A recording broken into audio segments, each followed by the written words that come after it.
Yan guys, mayroon tayong manok dito at nilagyan natin ng paminta, magic sarap at asin.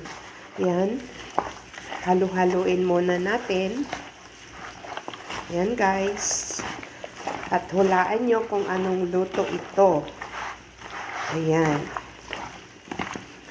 At mayroon tayo ditong luya. Mayroon tayong kamatis at siyempre ang maraming sili.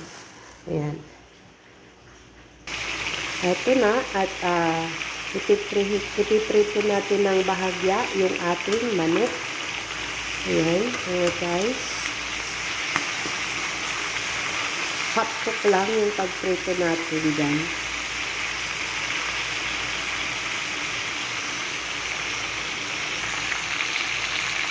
Ayan guys, pag ganyan na siya ay aahunin na natin. Ayan. Ahunin na natin siya guys. Ito na guys yung manok, naprito na natin ng half cook. At syempre ang ating mga panggisa. Ayan, syempre maraming sibuyas, maraming luya, may bawang at may kamatis. At nilagyan natin ng kalahati ng sili kasi sobrang anghang. At mayroon akong mga batang pakakainin. Ayan. So, nilagyan ko lang ng 1/4 sa isang sili. Ayan. So, igigisa na natin to mga guys. Ayan. Simulan na natin ang ating paggisa.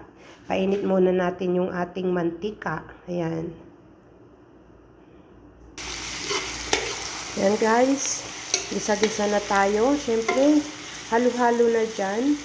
Una yung bawang, tapos sibuyas, tapos luya. Yan. Isunod naman natin dyan ay ang ating kamatis at lagyan natin ng kunting alamang bagoong. Ayan. So, malapit na po yung ating luto. Ayan. Malalaman nyo na kung ano yun. Ayan guys. So, ayan guys. Nilagay na natin yung kamatis at nilagyan din natin siya ng konting alamang. Ayan. Dapat sana itong luto na to ay walang kamatis, mga guys.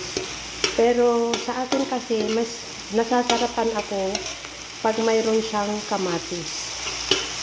Ayan. Mas masarap ang lasa pag mayroon siyang kamatis. So, pwede nyo ring subukan, guys. Ayan. So, gisahin muna natin maigi yung kamatis. Yan. At dahil gisado na siya, mga guys, ilalagay na natin ang ating manok. Ayan.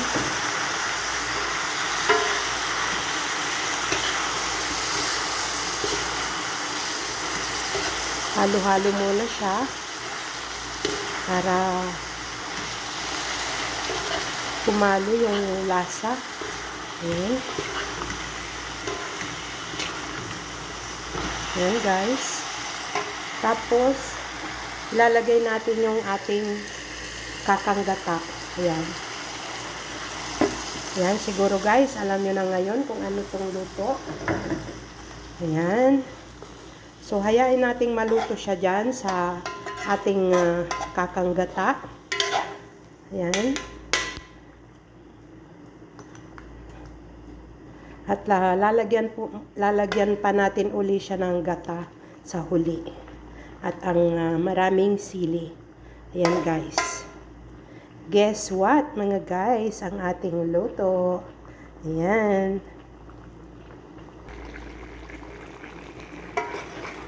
Ayan guys.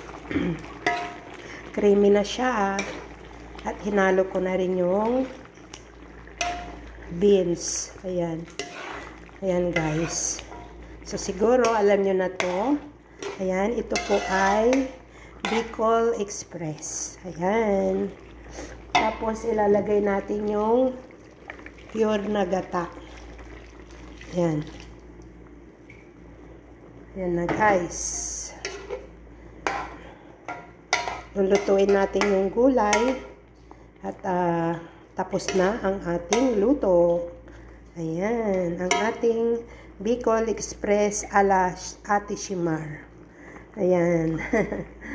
Okay guys. ang ating luto ngayong araw. Ayan. Ayan guys, luto na ang ating Bicol Express. Ayan. Kumuha na tayo ng hindi maanghang para sa mga bata. At ito na yung pang-adult. Ayan.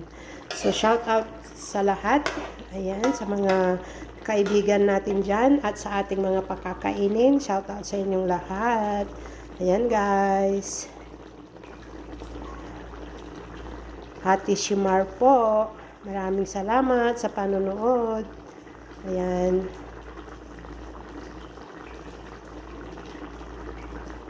At sa ating YouTube, Jaja Mendoza. Ayan guys, follow for more. Ayan.